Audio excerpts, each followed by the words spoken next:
आपल्या सर्वांचे नेते आदरणीय अजितदादांच्या या जयंती सोहळ्याच्या निमित्तानं या ठिकाणी उपस्थित असले आपले सर्वांचे मार्गदर्शक आपल्या कार्यक्रमाचे अध्यक्ष आदरणीय भाऊ पाटीलजी नवले, ज्यांच्या पुढाकारातून ज्यांच्या नेतृत्वाखाली हा कार्यक्रम या ठिकाणी संपन्न होतो आहे, हे आपले सर्वांचे ज्येष्ठ नेते आदरणीय गायकर साहेब, व्यासपीठावर उपस्थित असलेले कैलासभाऊ वाकचौरे असतील, प्रकाश मामा मालुंजकर असतील, आमच्या शिवसेनेचे तालुका प्रमुख सुशांतभाऊ गजे असतील, महेश मच्छिंद्र शेठ धुमाळ असतील.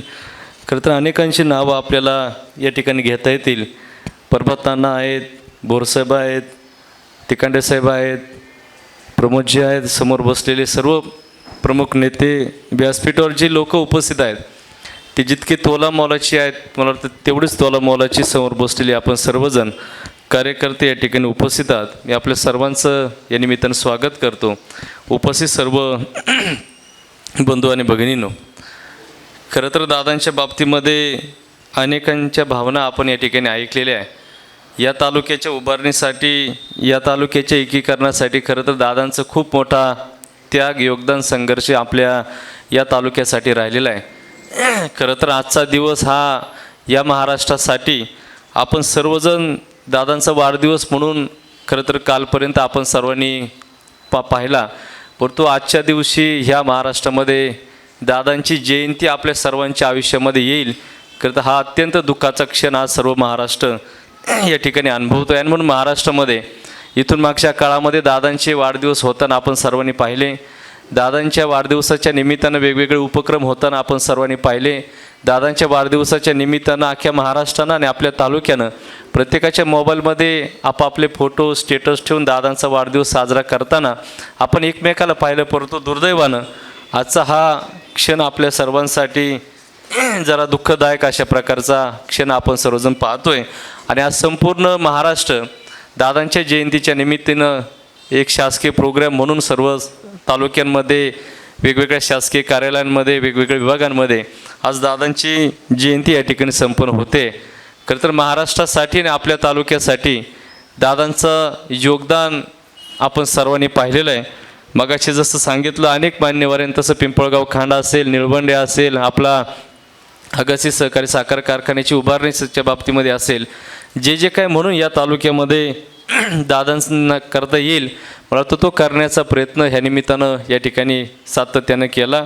आणि दुर्दैवानं आपल्याला कोणालाच अशा प्रकारचं वाटलं नसेल की बाबा दादा इतक्या लवकर आपल्यातून जातील, परंतु 5-5.5 महिन्यापूर्वी खरं तर दादांची एक्झिट झाली आणि आपल्या सर्वांना या गोष्टीचा धक्का या निमित्तानं बसला. दादा गेल्यामुळं गायकर साहेब या महाराष्ट्रामध्ये जी पोकळी तयार झाली तशीच पोकळी मला वाटतं आपल्या तालुक्यामध्ये देखील सुद्धा या निमित्तानं ती जाणवते.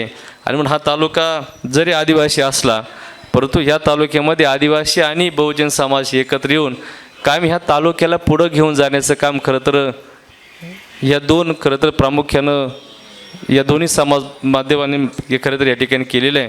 आणि म्हणून आज ह्या तालुक्यामध्ये दादांच्या जाण्यानं आपल्याला सातत्याने वेगवेगळ्या माध्यमातून या ठिकाणी उणीव ह्या निमित्तानं भासत असते. आणि म्हणून गायकर साहेबांच्या माध्यमातून, त्यांच्या पुढाकारातून, त्यांच्या नेतृत्वावर खरं तर विश्वास ठेवून या तालुक्यामध्ये सातत्यानं, मग पूर्वी मोठे पवारसाहेब असतील आणि आता दादा असतील, तर शेवटच्या क्षणापर्यंत ह्या तालुक्याला दोन्ही हातांनी म्हणजे भरभरून देण्याचं काम खरं तर त्या कुटुंबानं या तालुक्यासाठी केलेलं आहे. आणि म्हणून ते आपण कोणी विसरता कामा नये, ही वस्तुस्थिती आहे. आणि म्हणून या तालुक्यामध्ये नेतृत्व बदलत गेली, परंतु ह्या तालुक्यातली मायबाप जनता कायम पवार कुटुंबाच्या अवतीभोवती एक वेगळ्या विश्वासानं राहत गेली. आणि म्हणून जेव्हा जेव्हा दादा पवारसाहेब सत्तेत होते तेव्हा सत्तेच्या माध्यमातून ह्या तालुक्यासाठी काही ना काही देत गेली, आणि जेव्हा जेव्हा विरोधात गेली तेव्हा कायम या तालुक्याच्या सुखदुःखामध्ये सातत्यानं सहभागी होऊन या तालुक्याला पुढं घेऊन जाण्याचं काम खरं तर दादांनी आणि त्या मला वाटतं पवार कुटुंबाने सातत्याने ह्या तालुक्यासाठी केलं.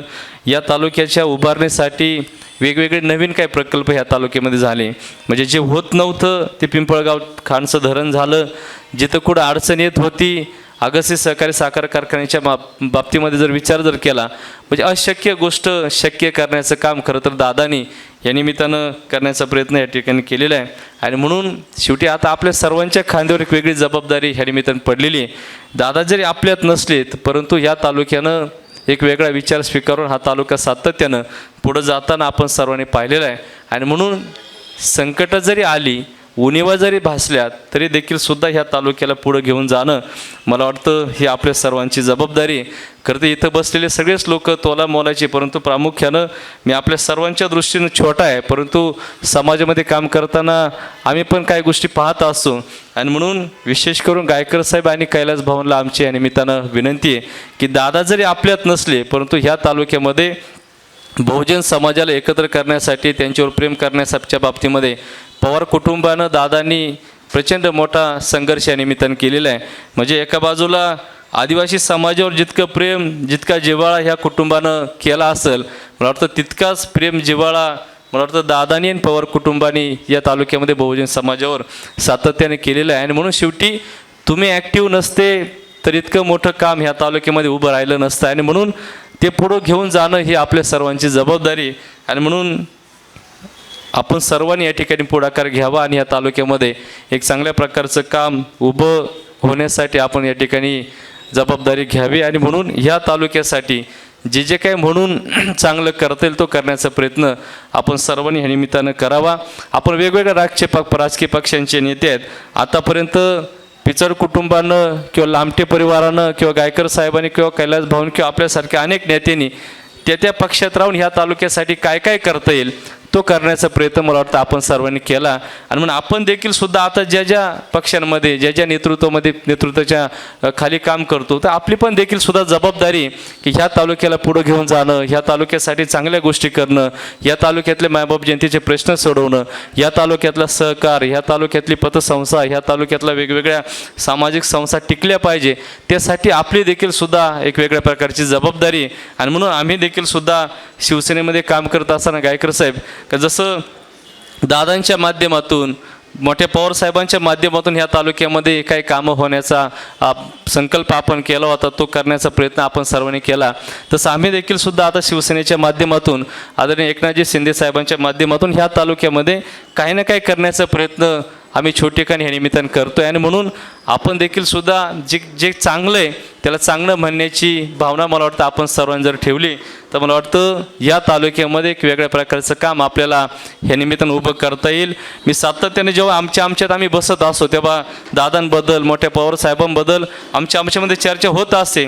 आम्ही सातत्याने हेच सांगतो लोकांना की बाबा ह्या तालुक्यानं पवार कुटुंबाला का स्वीकारलं, त्याचं कारण का जेव्हा सत्ता असेल किंवा विरोधात असेल तेव्हा पवार कुटुंबातला कोणी ना कोणी माणूस या तालुक्यामध्ये येत गेला आणि या तालुक्यासाठी जे जे काय म्हणून देता येईल तो देण्याचा प्रयत्न मला वाटतं त्या परिवाराने ह्या निमित्तानं आपल्या सर्वांना देण्याचा प्रयत्न केला. आणि म्हणून आपण कोणीच या परिवाराचं त्याग, संघर्ष, दिलेलं योगदान कोणी विसरणार नाही. आणि म्हणून त्यांच्या आठवणी आपल्या सर्वांच्या स्मरणामध्ये कायम राहतील. पवार कुटुंबानं, विशेष करून अजितदादांनी दोन्ही हातांनी ह्या तालुक्याला भरभरून देण्याचं काम ह्या निमित्ताने केलेलं आहे. आणि म्हणून ते आपण आपल्या आयुष्यामध्ये आपण कधी विसरणार नाही. परंतु आता दुर्दैवानं दादा आपल्यात नाही आहे आणि म्हणून आपल्याला या तालुक्यातले देखील सुद्धा प्रश्न सोडवणं, या तालुक्याला पुढे घेऊन जाणं ही आपल्या सर्वांची जबाबदारी आहे. आणि म्हणून आम्ही तो छोटेखानी गायकर साहेब प्रयत्न करतो का शिंदे साहेबांना या तालुक्यामध्ये सातत्यानं आणायचा आणि त्यांच्या माध्यमातून छोटी छोटी कामं करता येतील का तो प्रयत्न ह्या निमित्तानं करायचा. आणि म्हणून पुढच्या महिन्यामध्ये जागतिक आदिवासी दिनाच्या कार्यक्रमाच्या निमित्तानं आदरणीय एकनाथजी शिंदे साहेब आपल्या अकोले तालुक्यामध्ये येत आहे. आणि म्हणून आपल्याला देखील सुद्धा विनंती आहे की मागच्या वर्षी आपण सर्वजण आलाच होता, परंतु यावर्षी देखील सुद्धा आपण सर्वांनी मोठ्या संख्येने सहभागी होऊन त्या कार्यक्रमाला उपस्थित राहावं अशा प्रकारची विनंती आपल्या सर्वांना करतो. आणि आपल्या सर्वांच्या प्रती, आदरणीय दादांच्या प्रती आदरांजली, श्रद्धांजली आणि त्यांच्या आठवणींना उजाळा देऊन या ठिकाणी थांबतो. धन्यवाद. जय हिंद, जय महाराष्ट्र. साई दृष्टी नेत्रसेवा चष्माघर अकोले शहरातील सर्व अत्याधुनिक सुविधा उपलब्ध असलेले एकमेव अद्ययावत शोरूम म्हणजेच साई दृष्टी नेत्रसेवा चष्माघर. आमच्याकडे Titan, Fastrack, Puma, Oakley, Velocity, CK, Rayban, ID, Vogue, Police, Stepper, Scott, Carrera, Tommy Hilfiger, Killer, Crizal, Zeiss, Prime, Bronzer, Yash, Bausch and Lomb, Johnson and Johnson, Alcon आदी कंपन्यांच्या फ्रेम्स, सनग्लासेस, लेन्सेस व contact lenses योग्य दरात उपलब्ध. तसेच Titan company लेन्सेसचे एकमेव अधिकृत विक्रेते. आता अकोल्यात प्रथमच ऑटो मशीनद्वारे चष्म्याची रोबोटिक फिटिंग. प्रोग्रेसिव्ह चष्म्यासाठी डोळ्यांचे व चष्म्याचे अचूक मोजमाप करण्यासाठी जाईस कंपनीचे सॉफ्टवेअर असलेला ॲपल कंपनीचा टॅब. तज्ज्ञ ऑप्टोमेट्रिस्टकडून कॉम्प्युटरद्वारे डोळ्यांची मोफत तपासणी, डोळ्यांची मायक्रोस्कोपिक तपासणी, काच बिंदूचे अचूक निदान करण्यासाठी डिजिटल टोनोपेनद्वारे डोळ्यांचे इंट्राऑक्युलर प्रेशर मोजणे, पॅकीमीटरद्वारे बुबुळाची जाडी मोजणे, कॉन्टॅक्ट लेन्सेसच्या अचूकतेसाठी कॅरेटोमीटरद्वारे बुबुळाचं मोजमाप करणे आदी अत्याधुनिक सुविधा उपलब्ध असलेले अकोले शहरातील एकमेव चष्माघर. आपल्या अनमोल डोळ्यांच्या समस्येसाठी बिर्ला आय हॉस्पिटल नाशिक यांच्या माध्यमातून तज्ज्ञ डॉक्टर दर गुरुवारी सकाळी 10:30 ते 3:30 पर्यंत साई दृष्टी नेत्रसेवा चष्माघर इथे उपलब्ध राहतील. आमचा पत्ता साई दृष्टी नेत्रसेवा चष्माघर, अकोले बस स्थानकाच्या मागील बाजूस, जय महाराष्ट्र हॉटेलच्या पाठीमागे, अकोले, तालुका अकोले, जिल्हा अहमदनगर. संपर्क 91 36 52 93 93.